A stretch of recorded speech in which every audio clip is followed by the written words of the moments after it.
Morning, everyone. Well, I almost did a second video yesterday. I just didn't quite have time, and I've got other things that I have to work on as well. But man, I thought the fact that Trudeau had a meeting and excluded the leader of the opposition, and it's not just another leader, right? It's the leader of the official opposition. So Trudeau is playing games, and it's interesting because apparently he can win these games that he's playing, so why not play them, right? I suppose. Which leads to why he's such a divisive leader in the first place. But first, I want to show you, this is the speech from yesterday. Nobody liked the speech. The speech has absolutely no direction for ending the blockades, even though that's what the speech was about. The speech ended up being about reconciliation and using this as an opportunity to further reconciliation. And I mean, there's a part in it where the camera work is interesting. It's like Trudeau had a little upgrade because they kind of zoom in and change the camera angles a few times, and he's smiling at the camera when he goes into a couple of these things. But he touts his record, despite spending more than any other government in the history of Canada on this, we still haven't got it right. Well, that's not something to be like positive. Like, that's not something to share. Like, oh man, we spent more money than anybody in history, and oh, we got the same results as that sucks. Yeah, it's terrible. Like, okay. Anyway, here is Justin Trudeau in choice snippets from the speech that after this speech, he cuts out the Conservative leader.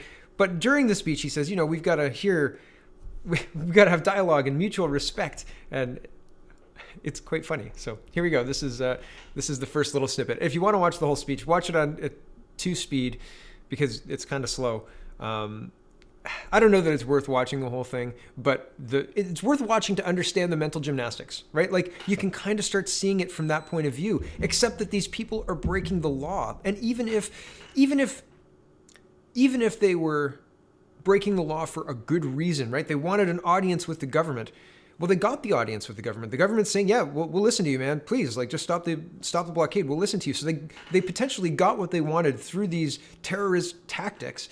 And yet they're still not willing to end the blockade. What does that tell you, right? Like, why would you negotiate with people who are willing to throw the rule book out as their first tactic, right? Like, these aren't the elected chiefs. These aren't the Wet'suwet'en people. This is a very small percentage of a group of people claiming land ownership. And I read yesterday that's not how land ownership works in that culture. So, I mean, it's just, there's so many red flags, it's unbelievable. I digress. Here's the speech. It's a bad speech, but you should probably watch it just to understand why they think what they're doing is right. Also, when you're watching it, there's another camera angle, and I'll point them out, but Mendocino and Ahmed Hassan are in the background, and their body language, because there's some jeers from the Conservative side, and it's really interesting to watch the jeers, but the body language from Mendocino and Ahmed Hassan is just, well, worth the price of admission. Anyway, okay, here we go. Solved. But what we are facing was not created overnight. It was not created because we have embarked upon a path of reconciliation recently in our history. It is because for too long in our history, for too many years, we failed to do so. So finding a solution will not be simple. It will take determination, hard work, and cooperation. All right, that's the first little bit. Here's, well, hold on, I'll cue it up. So the last clip was talking about how conflating this issue with reconciliation when they're 2 different issues. And this clip is talking about how mutual respect and dialogue is necessary to solve this problem. As we heard this morning from Mohawk leaders and from National Chief Perry Bellegarde, we need to resolve this through dialogue and mutual respect. Okay, dialogue and mutual respect. That's how we solve problems. Here, I'm going to cue up the next clip. This is calling for Canadians to dig in and show resolve. Here we go. Cannot resolve this alone.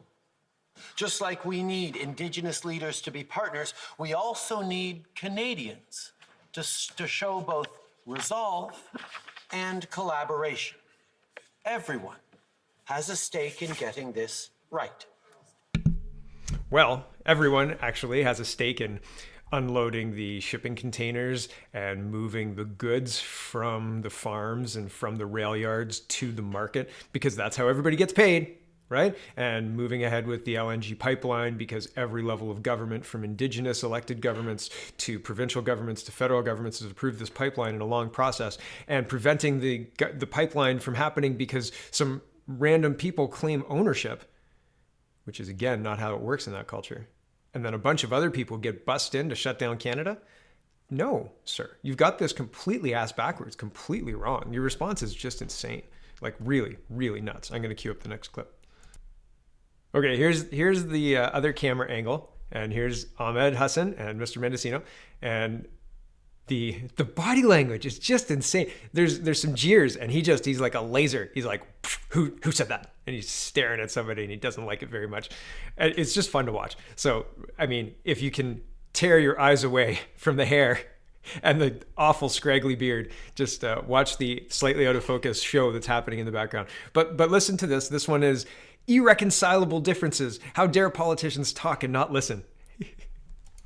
Do we want to become a country of irreconcilable differences, where people talk but refuse to listen, where politicians are ordering police to arrest people, a country where people think they can tamper with rail lines and endanger lives? This is simply unacceptable. We cannot solve these problems on the margins. That is not the way forward. I know that people's patience is running short. We need to find a solution, and we need to find it now. It used to be that if you were on the rail lines and you were anybody, rule of law, you would get told by the rail line police or the RCMP or the Ontario Provincial Police or whichever police force you were interacting with, this is private property, and if you don't move, we will move you and put you in jail. And I don't care who you're protesting or what you're protesting for. You have a right to protest, but you don't have a right to impede the railway workers to work, right? There's a difference there, big difference. And so it's interesting, and interesting as well, that like we do have a way to solve these problems. We don't have to solve these problems on the margins, and we do have a pathway to having dialogue with indigenous leaders. But this isn't it. Leaders who shut down Canada, that's terrorism. Like the textbook definition of terrorism. It's insane to say, oh, this is reconciliation, everyone. We just need a few more days and they'll definitely come and see things our way. No, I respectfully completely disagree. And I think it's just wild how you can frame it in that way. And then the behavior after this meeting or after this speech by, again, cutting out Mr. Scheer. And again, I'm no Mr. Scheer fan. Like, I don't think that I don't think the Conservatives are going to be much better than the Liberals if they take power, because I think that they're playing the same game for a similar team. But at the same time, games like this are just childish from a government who's trying to say, oh, we're willing to talk with everybody, right? Like they say one thing and then they completely do another less than 2 hours later. Hold on, I'll cue up the next clip. Okay, and I'll point out that this video is now longer than the original video, and there's still more for me to look at, but whatever. Carry on. Here we go. This is Trudeau saying we can only solve the problem by working together and listening. Solutions. And that can only happen by working together and by listening. Monsieur le Président. And so just hours later, and here's the article about it. I'm not going to finish out the rest of the speech. Basically, there's no solution. He doesn't offer a solution at all. Anyway, here's CBC News, their take on this speech. And it says, Trudeau asks for patience as rail blockades continue, bars Scheer from leaders meeting. Addressing the House of Commons Tuesday, Prime Minister Justin Trudeau asked Canadians to be patient with his government as it seeks a negotiated end to Indigenous protests that have crippled the country's transportation network. Trudeau said his government is committed to dialogue over the use of force with the Indigenous protesters who have shut down CN Rail in eastern Canada and much of Via Rail's services nationwide by blocking a key artery in southern Ontario. CN announced it is temporarily laying off about 450 workers in its eastern Canadian operations. Conservative leader Andrew Scheer said Trudeau's call for more talks with the protesters has emboldened radical activists who are intent on holding the Canadian economy hostage. In a forceful response to Trudeau, Scheer said the Prime Minister's reluctance to use the police to stop the illegal blockades was akin to appeasement, a stance that privileges activists over hardworking Canadians and indigenous people who support the development. Trudeau held a meeting with opposition leaders later Tuesday, but didn't extend an invitation to Scheer. Speaking to reporters after the talks, Trudeau said Scheer's speech signaled he isn't willing to cooperate. We've got his quote directly. You'll see what he says. Quote, Mr. Scheer disqualified himself from constructive discussions with his unacceptable speech earlier today, Trudeau said, after having 10 minutes of a speech talking about how you have to listen to people who disagree with you. Right. Hypocrite. Okay, back to the article.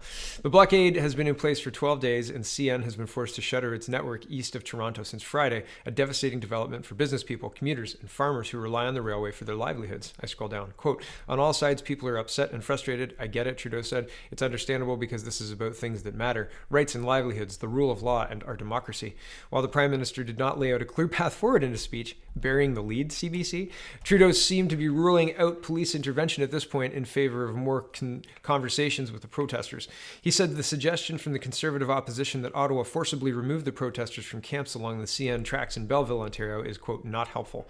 Quote, finding a solution will not be simple. It will take determination, hard work, and cooperation, Trudeau said. We are creating a space for peaceful, honest dialogue with willing partners. Willing partners? Where do you see willing partners? We need Canadians to show both resolve and collaboration. Everyone has a stake in getting this right. While the business people have a stake in getting the trains running again, CN has a stake and VIA has a stake in getting the trains running again. As far as I can see, the protesters have no stake in moving because you're bending over backwards to frame this in a positive light for them. The Mohawk activists have said back to the article, they won't end their demonstration until the RCMP leave the traditional territory of the Wet'suwet'en, where there have been numerous arrests of demonstrators who've been blocking an access road to natural gas pipeline construction site. When asked if the federal government would order RCMP to leave the territory, Indigenous Service Minister Mark Miller said late Tuesday that the government is looking at a suite of options. When our objective is a peaceful resolution to this, there's a number of options that are on the table, Miller told CBC's Power in Politics. He said the government would not be negotiating an end to the protests in public. This is a very tense situation and people's lives are at risk, Miller said. An hours-long meeting between Miller and the Mohawk on Saturday failed to end the blockade. Crown Indigenous Relations Minister Carolyn Bennett flew to BC Monday to speak with Wet'suwet'en and other hereditary chiefs, but that meeting never actually took place. Trudeau said that for too long the federal government has ignored Indigenous demands to solve lingering land and treaty disputes. He chastised Conservative leader Andrew Scheer, without mentioning him by name, and other politicians he accused of pushing Ottawa to act with haste and boil this down to slogans and ignore the complexities. Scheer called Trudeau's address the weakest response to a national crisis in Canadian history. He said Trudeau's speech offered Canadians a word salad with no meaningful plan to restore rail service and end the illegal blockades that are hampering the country's economy. The Prime Minister's statement was a complete abdication of responsibility and leadership, Scheer said. The Prime Minister has emboldened and encouraged this kind of behavior. Scheer said Trudeau is standing with activists who are determined to shut down the country's energy industry. Quote, will our country be one of the rule of law or will our country be one of the rule of the mob? Scheer asked. I scroll down. Trudeau has a meeting with Bloc Québécois leader Yves-François Blanchet, NDP leader Jagmeet Singh, and Elizabeth May, the Green Party's parliamentary leader, in his office Tuesday to discuss the government's responses to the ongoing blockades. Scheer said Trudeau was using the meeting to distract from a disastrous speech that was void of any concrete plan to dismantle the blockades. He said the other opposition leaders were used as pawns by the Prime Minister's office. Singh said the meeting with the Prime Minister was constructive and Scheer should be denounced for the speech he delivered in the Commons. Quote, I think what he said was reprehensible. What he said was divisive. It was purposely designed to pit some groups against another. Oh, wow. Here's how this breaks down. 177 seats is a majority. Okay, so 157 plus 32 already got a majority. So it doesn't matter. Even if just Yves-François Blanchet was in there, or 24 plus 57, yep, they could do it just with the NDP and win that game, right? Couldn't quite do it with just the Greens, but I'm sure Trudeau would love to. But the point is, cutting out 36% of the voting population, or 121 seats, seems like it flies in the face of the spirit of the speech he gave in the House of Commons earlier today, right? I was going to go through this, but basically it just says what I've said already. Trudeau says Scheer disqualified himself. Scheer says he's a hypocrite, and that's it. That's basically what happens there. Miss May says exactly the same thing that she said before. Sorry about that. She says he was excluded from the speech because his statement was viewed as disqualifying him for participation on a discussion on how to find solutions. Well, because the solution is clearly slapping you people in the face, but you don't want to hear it. It's like, how do we get out? Well, that door right there opens and we could go out, but it's uncomfortable if we go out there. Oh, well, we can't go out that door. Let's find another way out. Like, don't invite the only person who's pointing out the obvious solution. Okay, this is the incident response group. Oh wait, no, this isn't the incident response group. This is the small meeting. I'm not sure. This guy had the meeting with the chiefs earlier this week trying to stop the blockade. But he said, oh, it's the racism. The racism is the problem. And there's clips of that. Here's an article in the Journal de Montreal saying Justin the weakling and allowing the situation to deteriorate. The Justin Trudeau government is in the process of legitimizing a new pressure tactic for radical groups. Interesting, isn't it? This is just a reminder of the SNC affair. Remember when Jody Wilson-Raybould said, what's happening is not great. We should be paying attention to this. I'm resigning my position because this is so inappropriate. And well, here's just a couple of snippets from this. The Prime Minister told the town hall at Lakehead University Gym on Friday night that the SNC Lavalin issue had been a tough situation that boils down to differences of opinion between himself and former Attorney General Jody Wilson-Raybould. But experiences like these, said Mr. Trudeau, have reinforced his ideas about what matters and what he wants to achieve as a politician. Right, and he drove Jody Wilson-Raybould and anybody who agreed with her out of the party and cleaned house and closed ranks and put in a new Attorney General who will do what Justin Trudeau wants, presumably, because he's a cabinet minister, right?